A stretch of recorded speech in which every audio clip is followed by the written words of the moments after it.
complacencies of the peignoir and late coffee and oranges in a sunny chair, and the green freedom of a cockatoo upon a rug mingle to dissipate, the holy hush of ancient sacrifice. She dreams a little, and she feels the dark encroachment of that old catastrophe.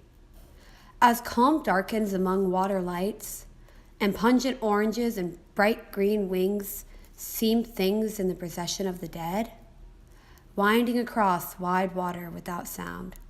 The day is like wide water, without sound, stilled for the passing of her dreaming feet over the seas to silent Palestine, dominion of blood and sepulture. Why should she give her bounty to the dead? What is divinity, if it can come? Only in silent shadows and in dreams? Shall she not find comforts in the sun, in pungent fruit and bright green wings, or else in any balm or beauty of the earth? Things to be cherished like the thought of heaven? Divinity must live within herself. Passions of rain or moods of falling snow, grievings and loneliness or unsubdued elations when the forest blooms, gusty emotions on roads on autumn nights, all pleasures and all pains remembering the bough in summer and the winter branch. These are measures destined for her soul. Jove in the clouds had his inhuman birth. No mother suckled him. No sweet land gave large mannered motions to his mythy mind. He moved among us as a muttering king.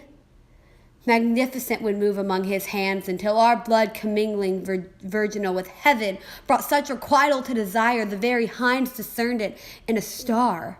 Shall our blood fail, or shall it come to be the blood of paradise? And shall the earth seem of all the paradise that we shall know? The sky will be much friendlier than now, a part of labor and a part of pain. A next glory into enduring love, not this dividing and indifferent blue. She says, I am content when weakened birds, before they fly, test the reality of misty fields by their sweet questionings. But when the birds are gone and their warm fields return no more, where then is paradise? There is not any haunt of prophecy, nor any old chimera of the grave, neither the golden underground, nor isle melodious where spirits gat them home, nor visionary south, nor cloudy palm remote on heaven's hill that has endured as April greens endures, or will endure, like her remembrance of awakened birds or desire for June and evening tipped by the consummation of the swallow's wings. She says, but in contentment I still feel the need of some imperishable bliss. Death is the mother of beauty. Hence from her alone shall come fulfillment to our dreams and our desires. Although she strews the leaves of sure obliteration on our paths, the path sick sorrow took, the many paths where triumph rang its brassy phrase, or love whispered a little out of tenderness. She makes the willow shiver in the sun, for maidens who here won't sit and gaze upon the grass relinquished to their feet. She causes boys to pile new plums and pears on disregarded plate. The maidens taste and stray in passion in the littering leaves. Is there no change of death in paradise? Does ripe fruit never fall, or do the boughs hang always heavy in that perfect sky? Unchanging, yet so like our perishing earth, with rivers like that our own that seek for seas they never find, the same receding shores that never touch with inarticulate pang? Why set the pear upon those river banks, or spice the shores with odors of the plum? Alas, that they should wear our colors there, the silken weavings of our afternoons, and pick the strings of our insipid lutes. Death is a mother of beauty, mystical, within whose burning bosom we devise our earthly mothers waiting sleeplessly. Supple and turbulent, a ring of men shall chant an orgy on a summer morn, their boisterous devotion to the sun, not as God, but as a god might be. Naked among them like a savage source, their chant shall be a chant of paradise, out of their blood returning to the sky. And in their chant shall enter, voice by voice, the winding lake wherein their Lord delights, the trees like seraphim and echoing hills that choir among themselves long afterward, that they shall know the heavenly fellowship of men and perish and of summer morn, and whence they came and whither they shall go, that dew upon their feet shall manifest.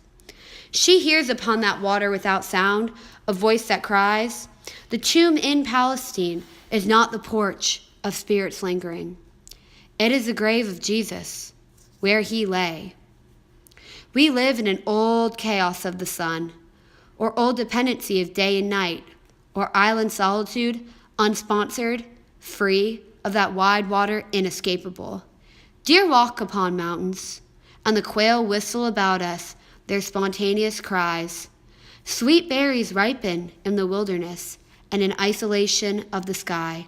At evening, casual flocks of pigeon make ambiguous undulations as they sink downward to darkness on extended wings. Okay, so we are doing Sunday Morning by Wallace Stevens. Each paragraph was numbered with Roman numerals, so we're just going to go through like a summary of each stanza. So the first stanza is an introduction to our speaker, and she has thoughts of escaping, possibly death. She knows that death is coming. The next stanza is a lot of questions, especially about where she's going to go next, what heaven looks like. She seems a little troubled in her faith, as though she has a little bit of doubt about whether she will actually be brought into heaven. And then the next question is, she questions Jesus. She knows about him, so you can tell that she's a Christian, but she's not completely sold. Like I said, she's questioning her faith. In the fourth stanza, there's a lot of mentions of birds, which usually figuratively means freedom. So she's like kind of wanting freedom, and she knows that she wants a good afterlife, and she wants to be free, but she doesn't know how. She doesn't know how to get there. It's very new territory for her. The fifth paragraph is a little bit of a shift. It gets a little darker, and it talks about how death is a woman, and she's a mother, and she like basically is makes beauty, and the reason for this is because everything is finite. So everything has an ending, which means you can appreciate a lot more when you know that you're not going to be around to see it forever. You don't get complacent. And so then the sixth stanza talks about the questioning again, her life after death. What's it gonna be like? Is death gonna be cruel to her? Is it gonna bring beauty? And then the seventh stanza is about even the faithful die. They, despite all of their chanting and worshiping, they are kind of equal and die as well. So do they go to different places? Are they really going to be separated at the end of the day? And then the eighth and final stanza is about acceptance and closure, and we see at the very end she goes into darkness, which symbolizes her actual death.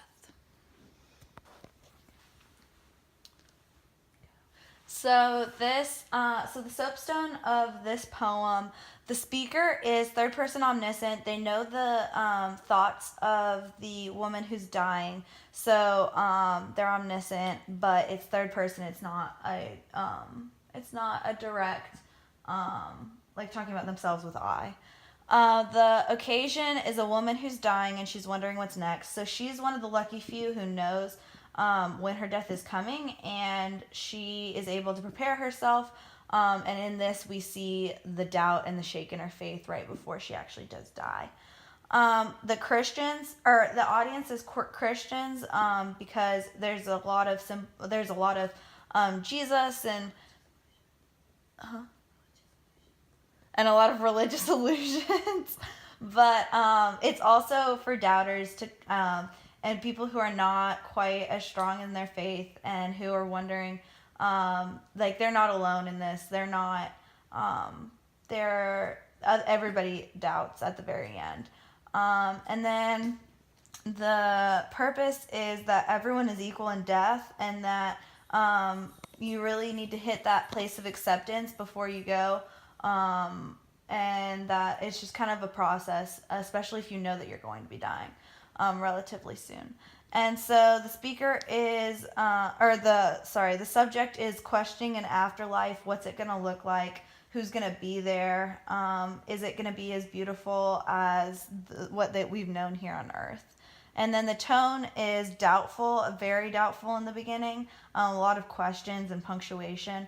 such as that. And then it leads to frustration. You can tell that she is starting to yell and get a little bit angry, and then it moves on into acceptance as she realizes that she's moving on to a better afterlife and that she is happy with where she's going.